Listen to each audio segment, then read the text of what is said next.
So I come home, my house smells like crap because the dog decided to take a big dump right here in front of the TV. You'll notice that it's smeared all over the house because apparently he took this dump prior to 8 o'clock when, here's some more crap, when the automatic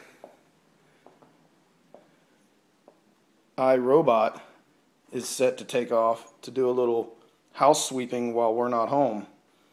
So he took this big giant crap and my iRobot smeared it all over my living room and house. I couldn't be happier right now. Unbelievable.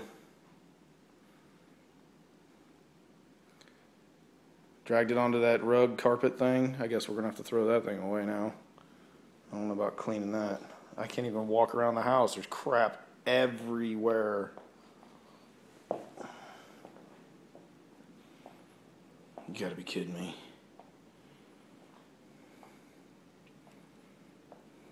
FML.